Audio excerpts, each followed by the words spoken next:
The following feature presentation is part of the Skywalking Network. This is what you can look forward to on episode 465 of Skywalking Through Neverland.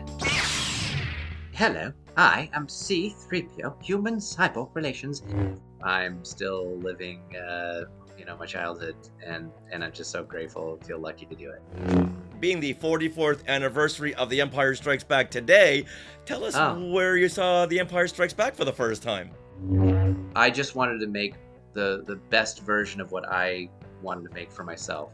Because when I go out, I want them to see 3PO. You know, we could almost call him the droid whisperer. Ooh. And she's in full Ahsoka kit, and she goes, I want to do a chest bump, but I don't want to knock you over. And I was like, come on, let's go.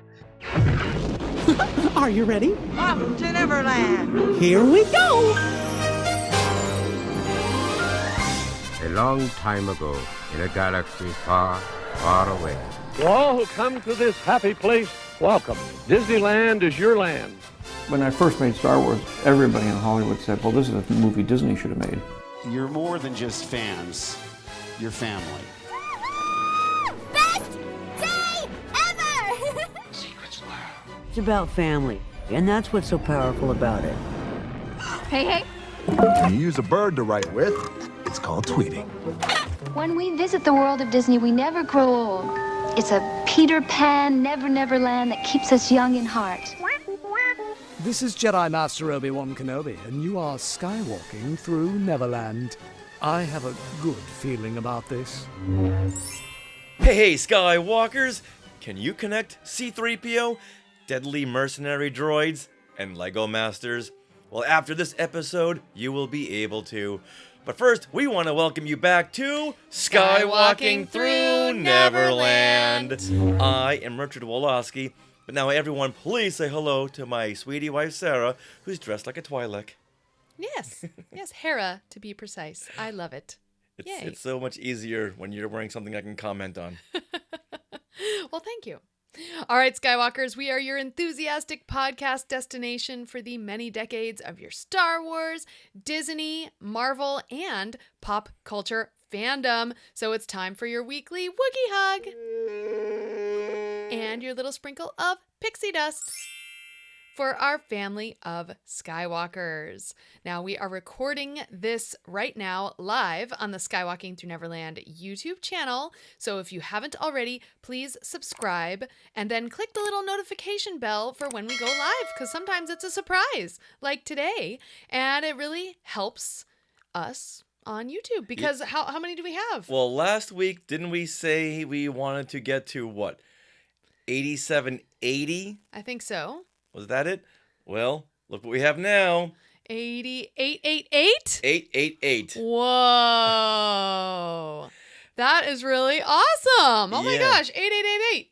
Yeah, that's so cool. That's like my old phone number. Oh, really? Yeah, it was. Oh, hold on. My old phone number was 969-2888.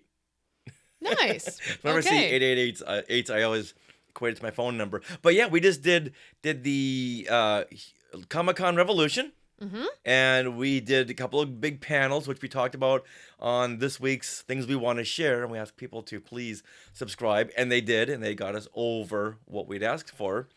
But now we just need 12. We need 12 more. If we can get 12 more to hit us to 8,900 by Comic Palooza on Thursday, that would be amazing. That would be so cool. We need 12. We need 12 more. 12 more subscribers. Please. Let's do it, Skywalkers. Oh, no, we always ask them, and they always come through. Yeah. You Skywalkers always come through for us, and we really, really appreciate it.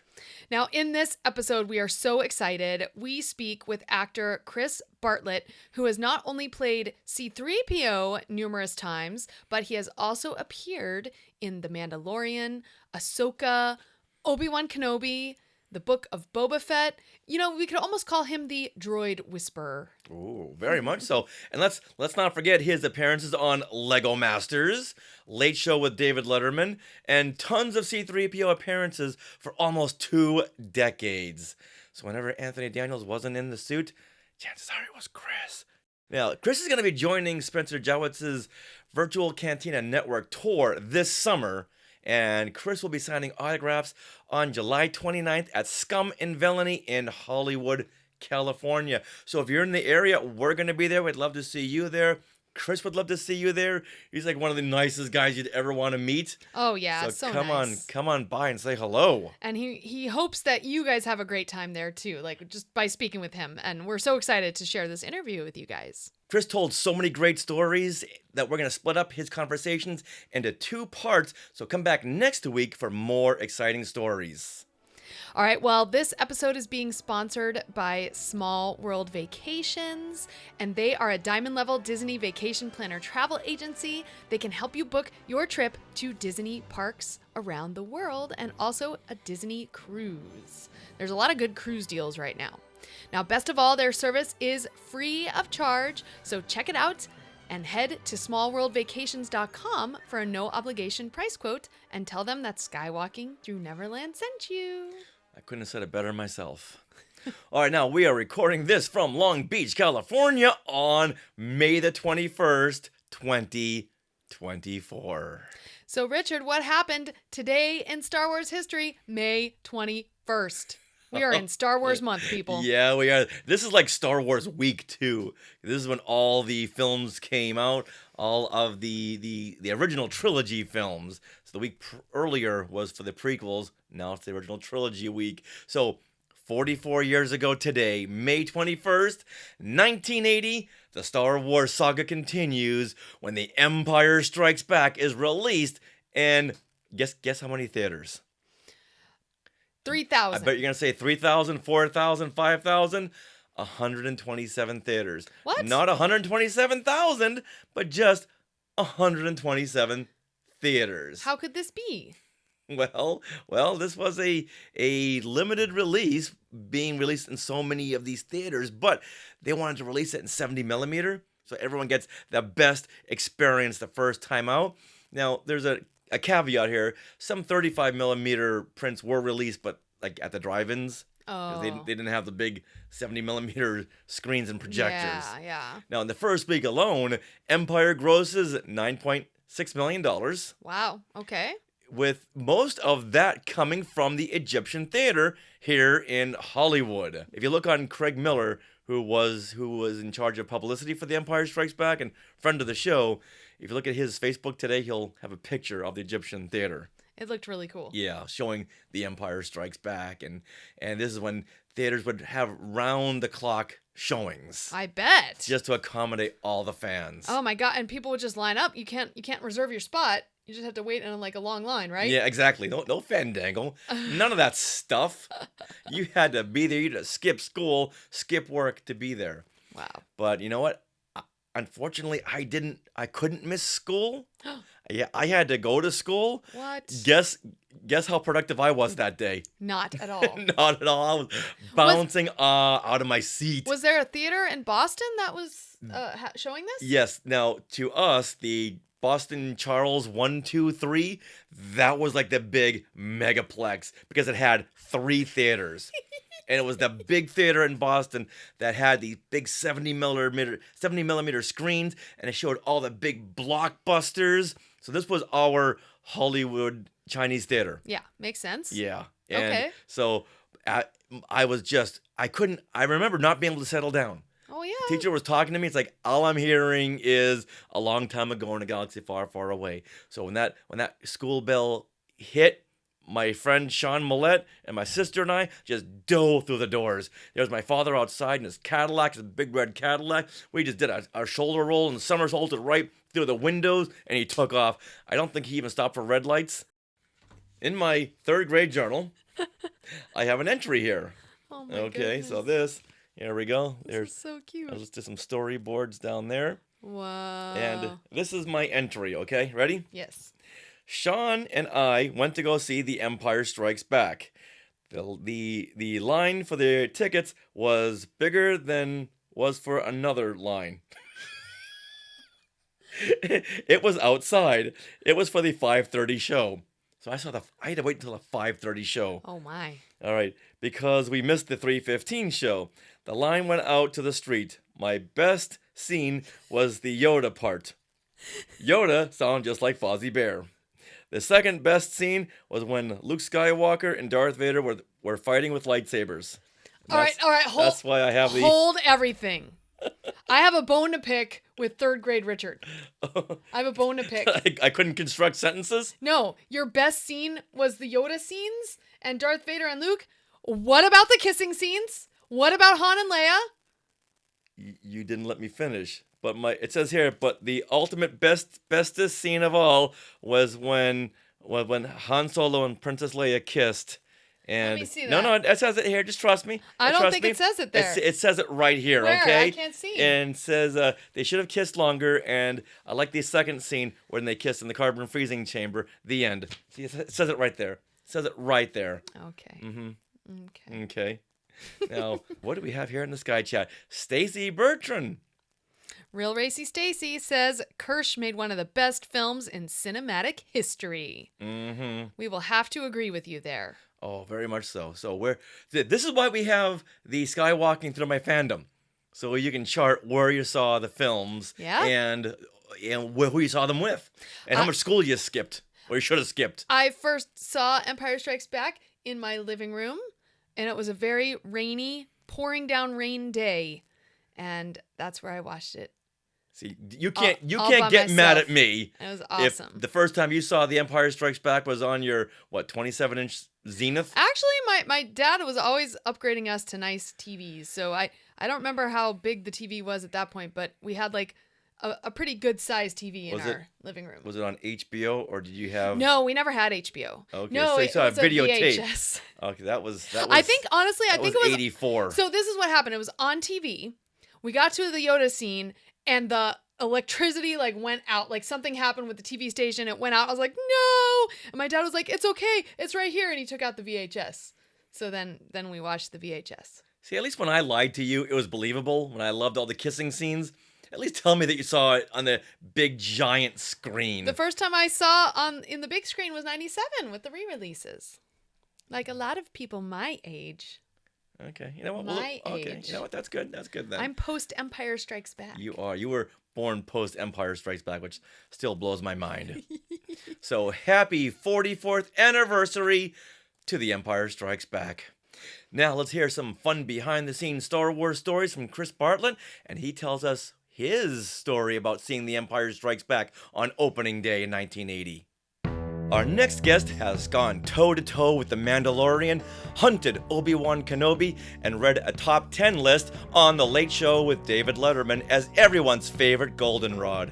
Performance artist Chris Bartlett has played over 20 characters who can be seen in The Mandalorian, Ahsoka, Obi-Wan Kenobi, the Book of Boba Fett, and also played C-3PO from time to time. Chris is a Virtual Cantina Hall of Famer who will be doing a signing in connection with the Virtual Cantina Tour on July 29th. Hey, Chris! Hey, Richard and Sarah, how are you? We are doing great and very, very excited to talk to you as someone who went from fan to now working in George Lucas's sandbox. It's so exciting. You are the envy of every fan since you have crossed those streams. Now let's go way back. How far back does your fandom go, and what is your first Star Wars memory as a fan? Well, first, you guys, I just want to congratulate you on 10 years of Skywalking through Neverland. I'm so happy for you and all the fun that you bring for fans, from fans. And let's see, to answer your question, I was 7 years old in 1977 and went to the Christown Mall in Phoenix, Arizona, and saw Star Wars. Went with my parents. We waited in line, and I just felt like I was a perfect age, 7 to 12-year-old, to see these morality tales as George wrote them. And anyway, so that's when it started. And so, that's how you start your life, basically. It's not like I was 20 and I'd seen a whole bunch of movies and then I saw Star Wars.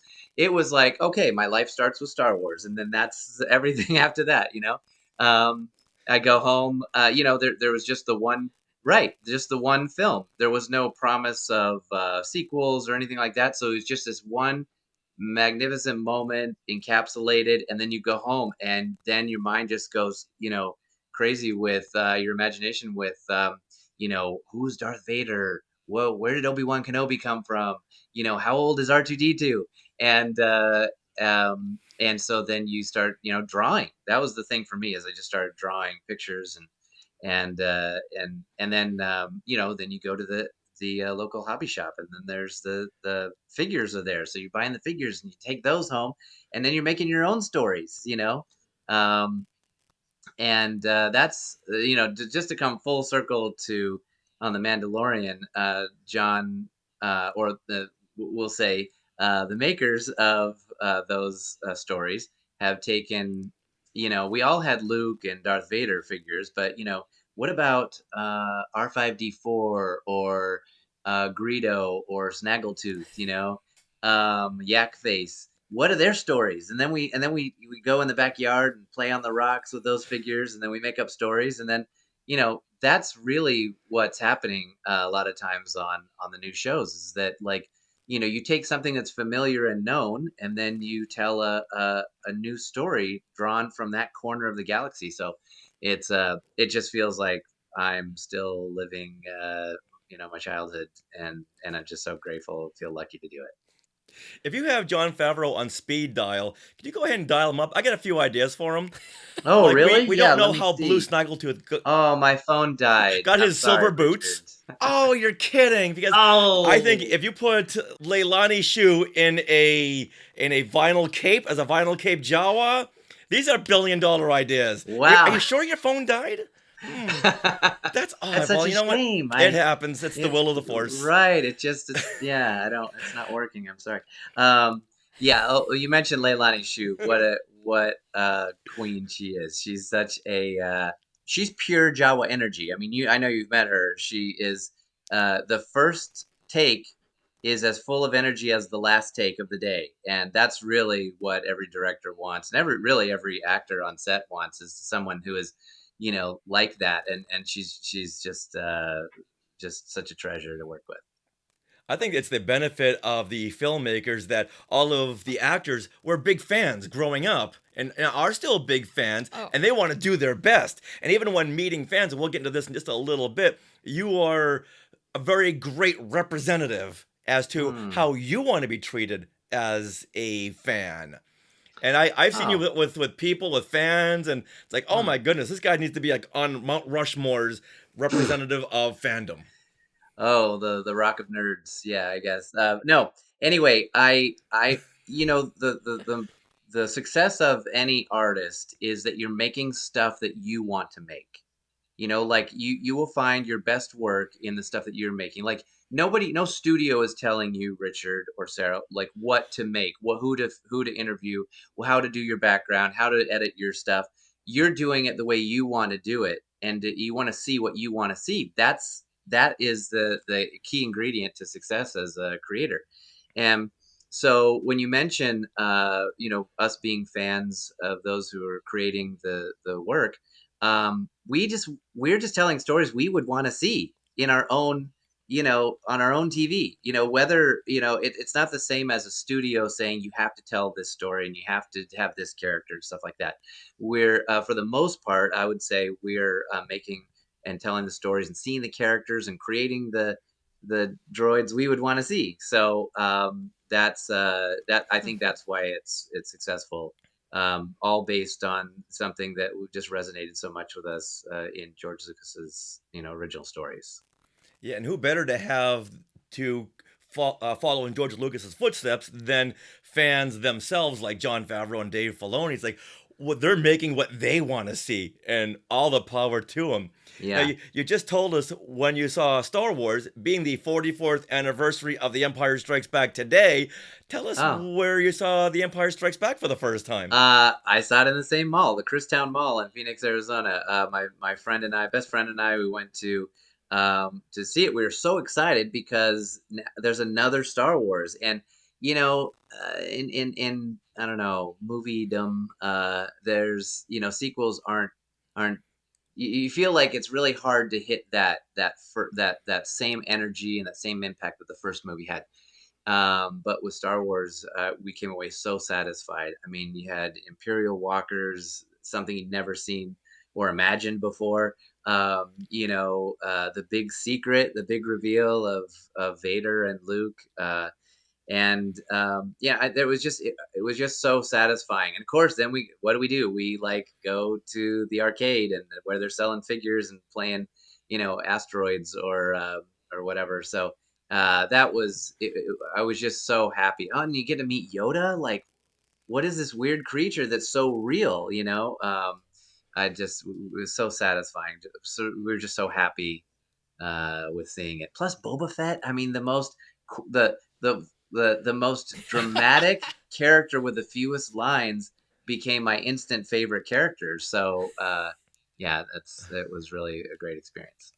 Did you ever go to conventions when you were a kid and cosplay as a kid, or dress up? Back then it was dressing up. Yeah, it was just costuming back then. Yeah, no, I didn't do that until I was an adult. So but we did. I did make my own costumes for Halloween because that was the only, in society, that's the only time you can really dress up in the 70s. And so, right, my parents and I made a tinfoil belt buckle for my Luke Skywalker, and the costume with an inflatable lightsaber that lights up on a flashlight. Wrapped my boots, wrapped my legs in nylons and stuff. Anyway, then you go to school and the Halloween. I think that is seeing such cool characters and then being able to pretend. And I really felt like I was the farm boy from Tatooine when I went out, even though I have kind of Lando Calrissian hair. I thought I pictured myself with, that I looked just like him. And anyway, it just felt really, really great. So it wasn't until I was 30 that I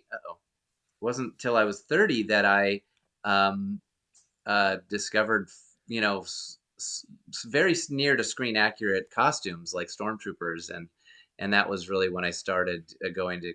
Well, first of all, I had a stormtrooper costume, and then I would go to find events that I could, reasonably appear at, and people not call the police.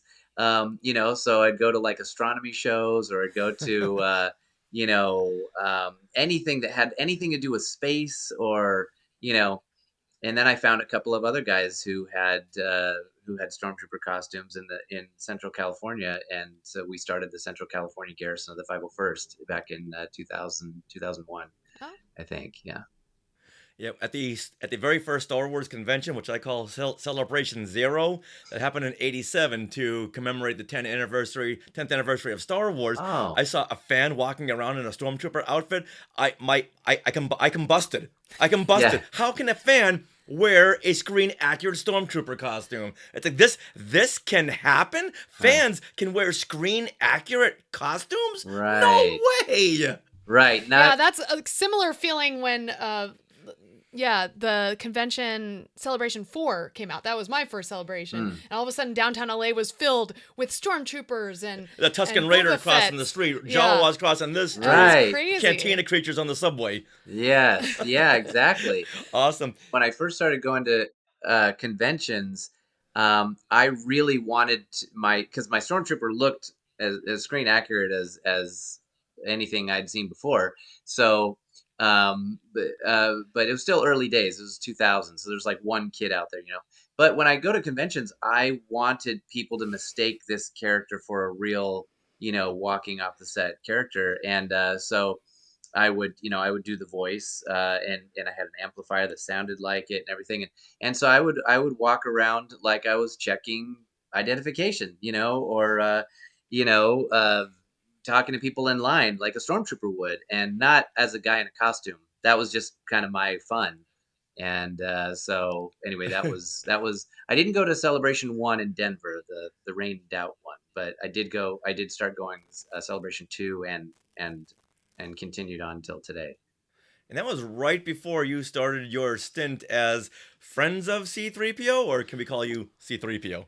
Well, that was 2000. I became TK409 in the 501st in 2001, and then I continued building costumes. So I built a a Tusken Raider, and then I built a Boba Fett, and I would we would go just like they do now, going to conventions or other events, charity events and stuff, and I would talk to people just like the character that because that's what I would want to see if I was in their shoes. I would want to see a real Boba Fett who's talking to me like Boba Fett, saying things Boba would say, and so I was just doing it for me.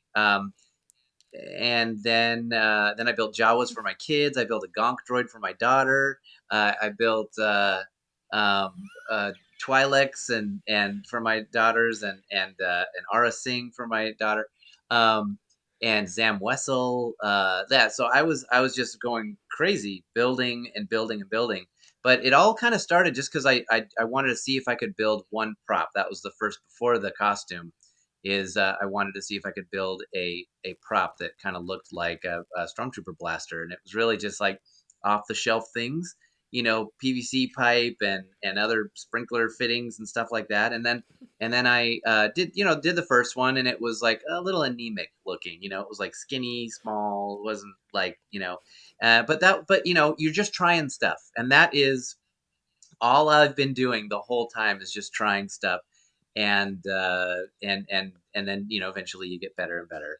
So I think sometimes we fear of failure, and so then we end up not doing something because we're afraid it's not going to be good. And nobody is born being an expert at anything, so you can just rest assured that everybody has failed, and it's okay when you fail. It's just keep trying stuff. And so anyway, that's what was the question? We were talking about costumes. Yes. Yeah. Question was, hey, Chris, how you doing today?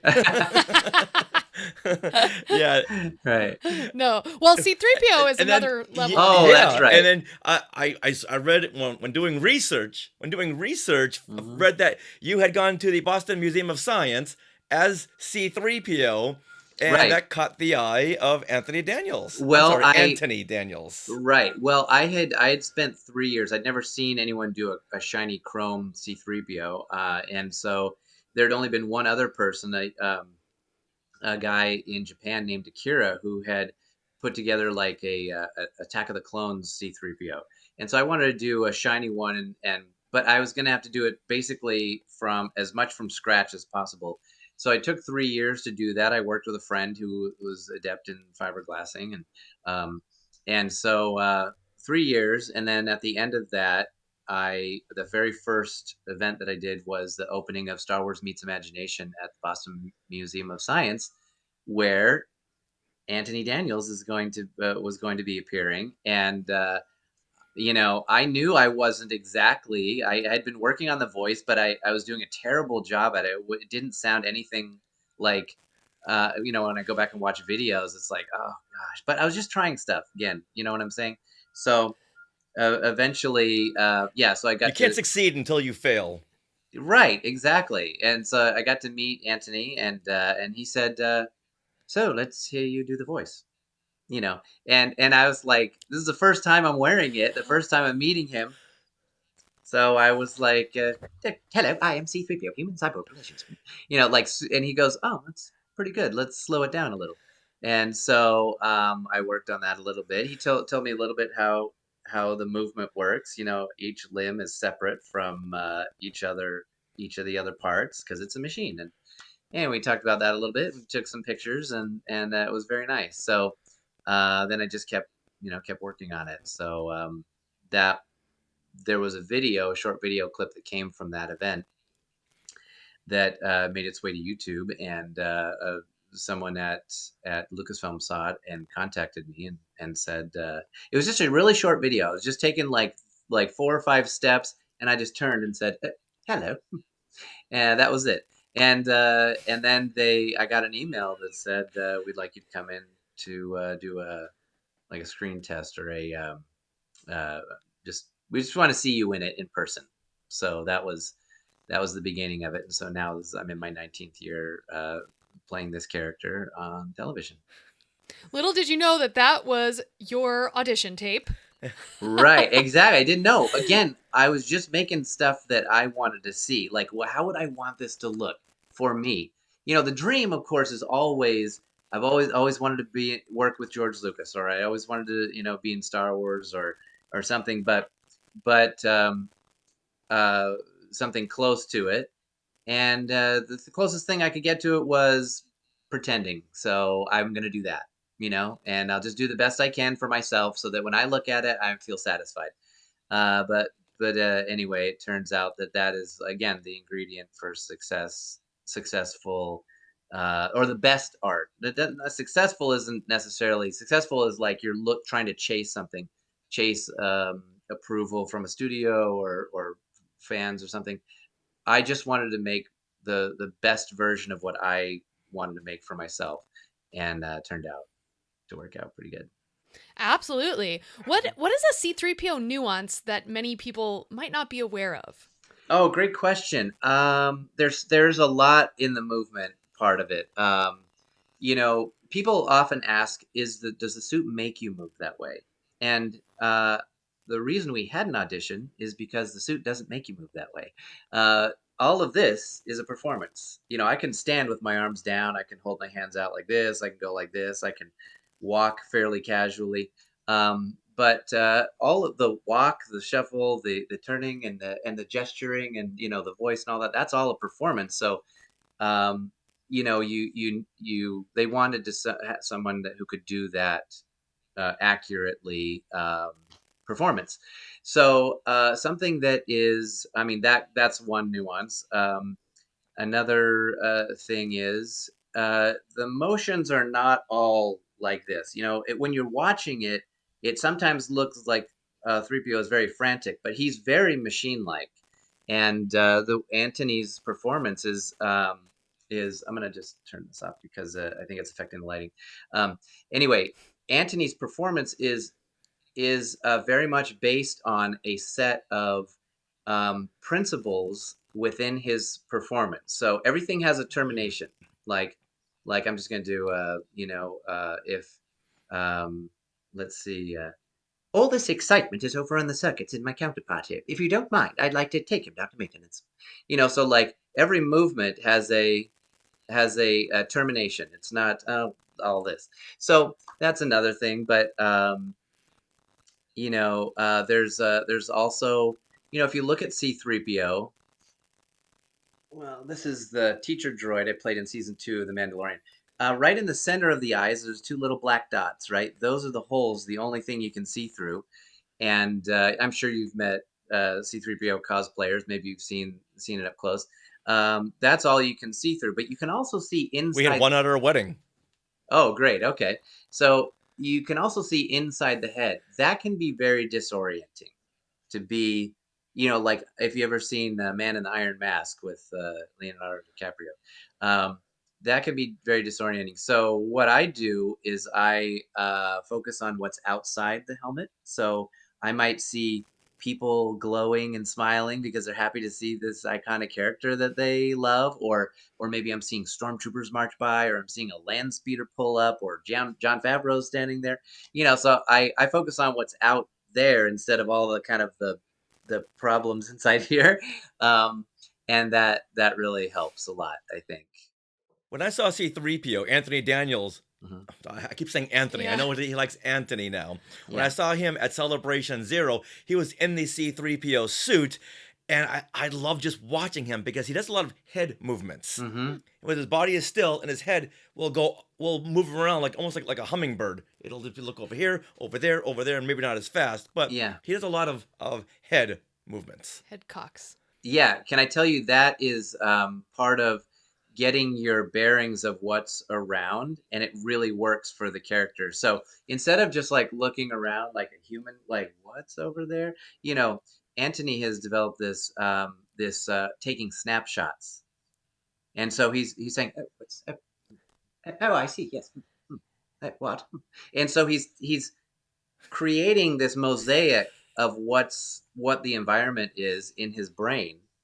And the only reason I'm hypothesizing that is because that's what I'm doing also. you rehearse without the helmet on, but then when you put it on, you don't just want to look like a guy looking around in a costume, who's disoriented. No, you're. So we do it all. So what you picked up is a very real thing and intentional animation, part of the animation. Wow, that answers a lot of questions because you're right. He looks over here, snapshot, look over here, Mm-hmm. snapshot. It's not just a sweeping pan, Right. but snapshot, snapshot, snapshot. That way, when he moves, he doesn't bump into anything. Well, hopefully. Hopefully, Yeah. grip won't stand right in his way again. Yeah. Yeah. And then fast forward past that, you started playing C-3PO at many live events, many of which we had met you for the first time at like the Run Disney races and Rancho Obi-Wan. And you were C-3PO at the 2016 Oscars. You were on Lego Masters. Yes. You met President Obama as C-3PO. Right. Now, what got you to that point? Did you take acting classes or did you just study movement from actors and puppeteers? My acting was on the go. It was basically, okay, we've judged that you can do the animation for this character, and so I would just focused on that. My whole acting was to really, I was mimicking or doing an impression of an existing character. So that's a little easier than coming up with a character on your own and interpreting. So if you're supposed to play a bounty hunter named Q90, who we've never seen before, and we want to see how he moves and how he talks and how he what his attitude is, that can be either easier or harder depending on how you look at it. If you're trying to mimic an existing character, you just dial into doing an impression of that. And so that was I learned, line memorizing, working with another actor in a scene, giving and taking and listening to them, and all of the principles of acting I learned on the job. And again, this is my 19th year, so professionally. And before that, I was a musician. As a kid, I grew up as a musician, playing on stage, for school and all that.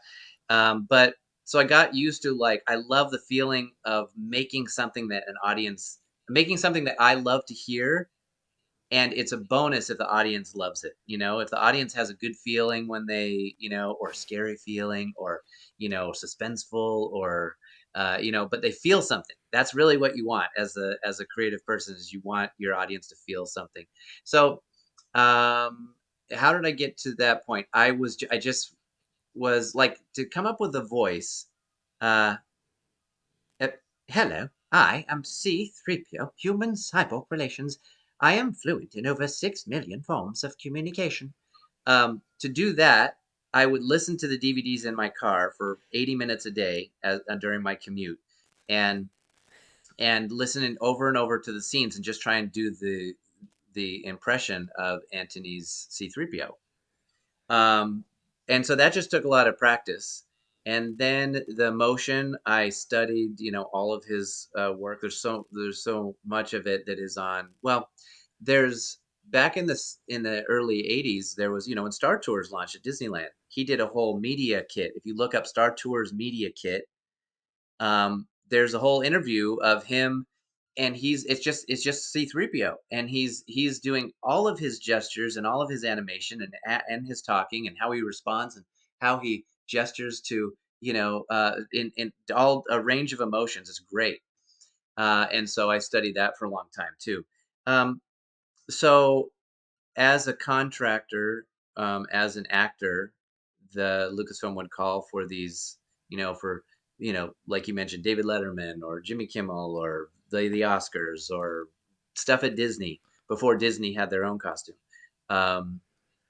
That was really special because all of it was live. I have a really high quality custom built microphone and amplifier that is very clear and loud, and it has just the slightest amount of radio tinniness to it, not too much, so that when I'm speaking to people, it's just the right volume, and it feels like it's coming right from, the center of C-3PO, like it would in real life. And so when I would go to Disney, I would all the live meet and greets. They were all improv. I was just improv, ad-libbing everything. So, uh, you might come up and you're wearing a T-shirt that has the Empire on it. Are you sympathetic to the Empire? We're doomed. No, please don't get up. I don't mean to intrude. And so like that was also my acting school, because it's all improv. I had to do stuff that would make sense, not just people come up and I'm quiet and take a picture. I wanted this experience to be how I would want it if I was meeting R2 and 3PO for the first time. So that was that. And then when you're on the red carpet for the films and the media is talking to C-3PO and R2 saying, 3PO, look over here, look over to your right, or if someone runs up with a microphone, you have to be ready for in-character responses that are appropriate and to the current, story that we're telling. And that it's not too much, so you just leave them wanting more. But that's it. That's something I always have treated 3PO with the utmost respect, for Antony's performance and also George Lucas's original concept. That I would never do anything, even as a fan, that would be inappropriate or show him in an inappropriate light, or have him saying or doing or being with creatures or organics that would not be appropriate. So that was also part of why I kept getting calls too. Yeah, if you're gonna do any character right, you've got to get C-3PO right, because he has such specific mannerisms and the way he speaks and what he says. Now, back in 1987, there was a Star Wars promotional TV special where C-3PO rapped. Please tell us this is something that you're working on for one of your upcoming performances or shows. My name, is C-3PO. Rapping about space, the new place to go. You can eat all you want and you won't gain a pound, because there isn't any weight here like back on the ground. We travel very fast, near the speed of light. You can leave in the morning and get home last night. I am not working on a C-3PO rap. However, I did do C-3PO singing his own version of Let It Go from Frozen a few years ago, but he sang I Am Gold. I am gold. I am gold. I couldn't hold it back anymore. I am gold. I am gold. Use the force and lock the door. I don't care what the light bulbs say. Sandstorms rage on. The heat never bothered me anyway. I wrote, like, what would C-3PO sing in the tune of Let It Go? And it's terrible, but I did it just because it was, and I clipped together footage of C-3PO. And, but, I was just like, again, I'm just trying stuff. I just wanted to do something fun that was, it was still a Disney appropriate and, not it's kind of in the same spirit as like the Star Wars Christmas album, or to your point, the C-3PO Star Tours rap with Gil Gerard, and yeah, that was really fun. And fun time. So have you ever sang Bells, Bells, Bells? From the Christmas in the Stars album? I haven't, but I need to go back and study that probably, don't I, Sarah? All right, we're going to send you links, okay? Yeah. I've always been very nervous to meet Anthony Daniels and do that C-3PO rap, because I've learned it. I need to relearn it, but wow. I've learned it, and I want to see if we can have a little rap off. Rap battle. Yeah. Wow, a rap battle. This isn't kind of the thing that's in his wheelhouse, so I know he would walk away, but I would freak out if he just suddenly busted out in this C-3PO Star Tours rap. I would just combust. That's so funny. You should do that. I think you would have a really unique experience. I bet, yeah. I'm not sure how he'll either really love it or really like hate it. Like one time he saw me dressed as Jedi Tinkerbell, and he was like completely flummoxed. He didn't know what to do with me, and it was really funny. You know, it's fun to stump Anthony. It's fun to see him flummox because you know, or once one, and I mean that in the nicest way possible. I don't mean, you know, to terrorize this gentleman. I mean, you know, that it's fun to see is when he witnesses Star Wars fans turn something on its head.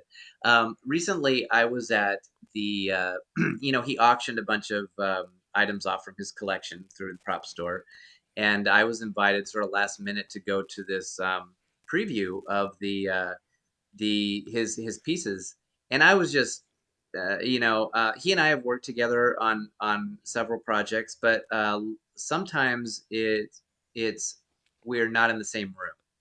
So, but there have been times when we've worked together. We did a live show together one time for Disney. We did we launched an airplane together. We've done several things, but a lot of times he's doing the voice and then later I do the body work. And so I went to this event.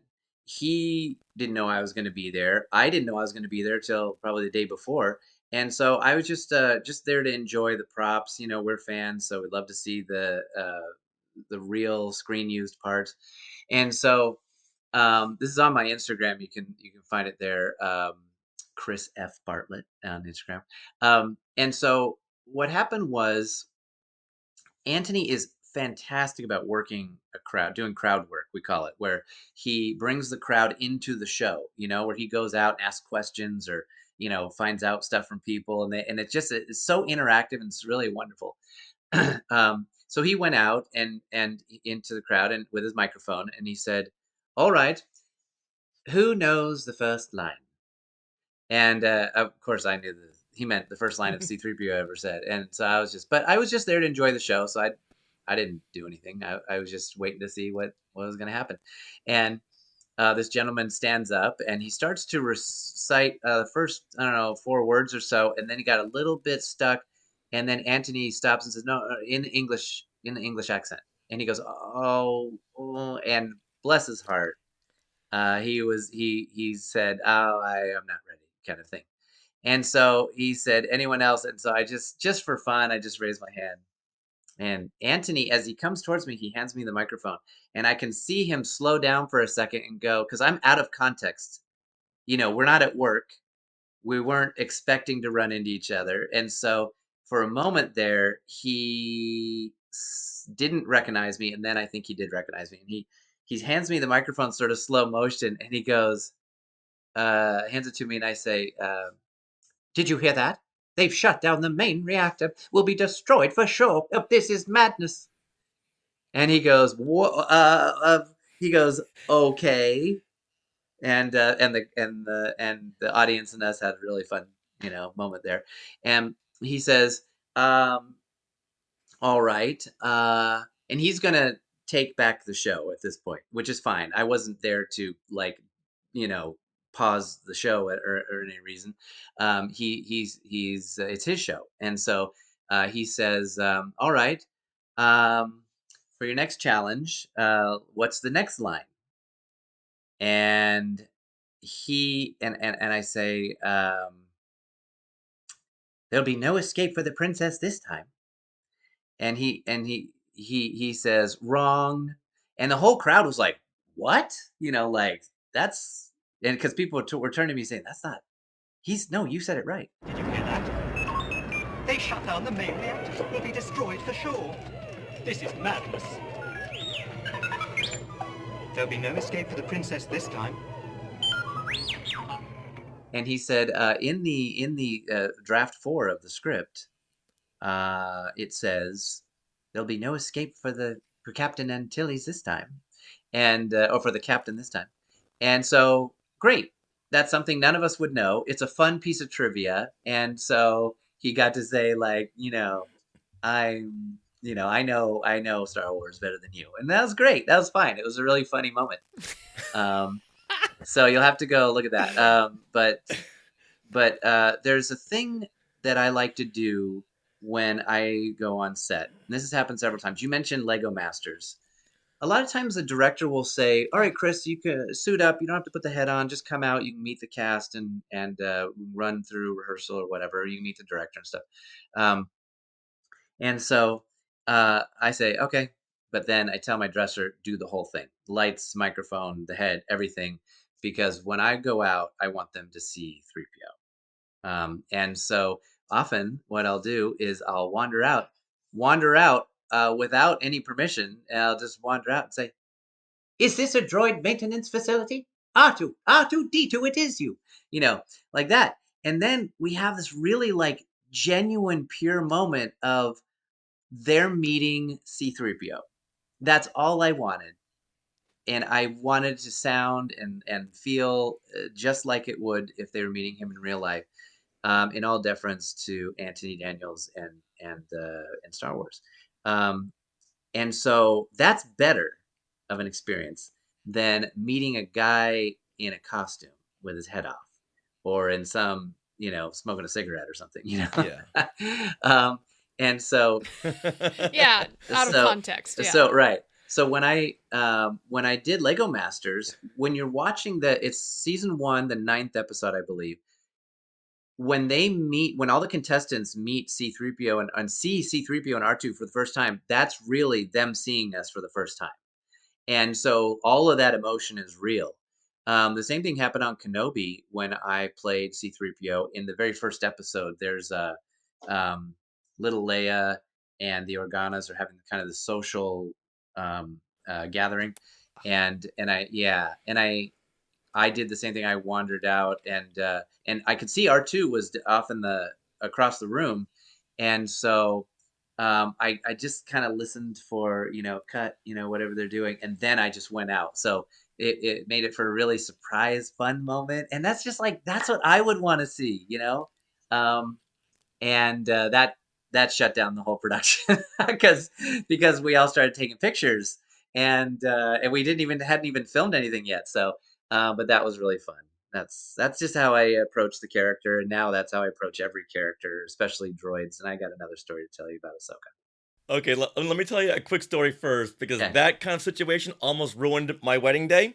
Oh. Because we had R2D2 as the ring bearer, who R2 had delivered the wedding ring to Sarah when we engaged. Engagement ring. Because I was like, "Oh, where's the ring? I forgot about it." And then it's like, all of a sudden, R2 comes rolling around the corner with his little arm out with the engagement ring. Ah, that's great. Same thing happened this time, where it's like, I forgot the wedding ring, and I called for R2 and C-3PO. Everyone knew about R2. No one knew about this gentleman I had found with a screen-accurate C-3PO costume. It was a moment that I've been building up in my mind. I was so excited about it. Oh, good. Because when those curtains opened and everyone saw R2 and 3PO, suddenly Sarah and I were like backseat. It's like, magical. We don't care about you guys anymore. But we told the wedding coordinator, do not let anyone into the reception hall, because that's where C-3PO is getting dressed. Oh. No one is to go in there, because I don't want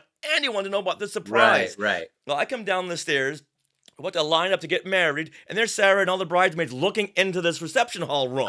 Because we wanted to see how the tables looked and stuff. Of course. And and now here I am about to get married, and I am so livid. I am so mad. But knowing that I'm going to get married, it's like, okay, I gotta let it go. Yeah. But in the end, what I didn't realize is that the room was in an L-shaped position, so 3PO and his dressers were off to the side, so Sarah and her friends never saw him. know. Because Sarah, she didn't know either that C-3PO was there. Oh, So C-3PO surprised me at my wedding. Oh, good. Oh, how fun. Yes, and it all worked out. That's good. After 15 years, we're still married. Oh, good. Despite that. Congratulations. I mean, you guys are such a great couple. Your energies are very similar, and that's great. I love it. We'd love to hear your Ahsoka story. Yeah, on Ahsoka, I played 4 different droids, and I was working with Rosario Dawson, and the first time again, I always come out in full character because just Star Wars. It's kind of like, okay, if I was a guy in a Jedi robe, it's just, oh, it's a character. It's a guy in a Jedi robe. But a droid it's not Star Wars till there's a droid. And so I wandered out and Rosario saw me, and then we shot some more stuff, and I took off the head for the break, and she was like, "Oh, hi, I'm Rosario. You are such a vibe. This is so Star Wars." And I said, "Oh, great. I'm Chris. Nice to meet you." And so then I'm shooting. Shot an RA-7 droid out on where the ship lands, right? Then the next day, but on the show, it's just the very next scene. The next day we're shooting, and I play C-1D1, who is a red. There's two of us, but I played the one with the lines. C-1D1 is a red protocol droid who was working on the ship where all the crew, say "for the Empire," and they start shooting and stuff. But when we start shooting that, I come out in full character and I'm doing my thing. I'm inspecting buttons and stuff because really I'm just rehearsing kind of like how this character might move or feel, but it's also fun to interact with sets, as your character. So I just wandered out. There's a whole bunch of buttons and lights and stuff on the wall. So I'm making little adjustments, and I'm looking up and down, making some coordinates, inputting some things, whatever. And Rosario comes over to me and is looking at the costume, and then my dresser, Dana Gasser, I've known him for 20 years, and he's been my dresser on set. He takes off the head, and she goes, "Oh, Chris?" And I said, "Yeah." She goes, "Oh, wow, okay, so you're playing the droids, cool." And she goes, "I was standing over there watching you," and she goes, and she's in full Ahsoka kit, and she goes, I want to do a chest bump, but I don't want to knock you over. And I was like, "Come on, let's go." And so we had this super funny, slow motion, awkward, boop, a droid and Ahsoka, C-1D1 in that scene. And she's so warm. She's such a fan of Star Wars. And every morning when she gets to set, almost every morning without fail, "Okay, who wants to make Star Wars today?" As opposed to, "I'm the number one person on this show, and this is my show. And you need to, she's nothing like that. She is exactly how you would imagine you would be on set, professionally, of course. And anyway, so she's a lot of fun to work with. That is amazing. Yeah. And the fact that you provided that Star Wars vibe for her as well. So that's a kudos to you. Oh, thanks. Well, like I said, I was doing it for myself because, like, as a kid, you build your own life-size spaceship out of a cardboard refrigerator box and cut out the windows and put draw buttons on there and stuff like. So that's just what I was doing. I was just being me as a 7-year-old. Anyway, so it's fun when other people feel that energy too. That wraps up episode 465 and part 1 of our conversation with Chris Bartlett on Skywalking Through Neverland. And we want to thank Spencer Jowitz for connecting us. And don't forget about Spencer's tour, the Virtual Cantina Network Tour of 24. He's got 3 big stops in Hollywood and Anaheim and San Francisco. He's got so many great guests, and he's going to come on next week to reveal some more. Mm-hmm. Ooh, excited. Now, are you interested in our books Today in Star Wars History, Parts 1 and 2, and Skywalking Through My Fandom? Well, you can get them right over there at skywalkingthroughneverland.com/book. And we want to thank everyone who picked up a copy and a set last week at Comic-Con Revolution. That's right. And they will also be available at Comic Palooza this weekend in Houston, Texas. So find us. All right, now, do you want to support Skywalking Through Neverland? I do. Oh, good. Well, consider supporting us through the Skywalking Force, which is our Patreon. The Skywalking Force has access to bonus content in the form of our Zoom discussions on the latest Disney Plus shows and some extra additives as we go through the year. Mm-hmm. And We also want to thank our sponsor, Small World Vacations, for their continued support. Thinking of a trip to a Disney park or a Disney cruise? You can fill out a Get a Quote form at smallworldvacations.com today. Their vacation planning service is free of charge, so check it out and tell them Skywalking Through Neverland sent you. We are part of the Skywalking Network. Where you can find other great shows like Talking Apes, The Max Effects Podcast, The Neverland Clubhouse, Totally Tell Me Everything, Star Warsologies, and the YouTube shows Collectopolis and Today in Star Wars History. Guess what the video is of today? It is. Yes, the 44th anniversary of The Empire Strikes Back. So fun.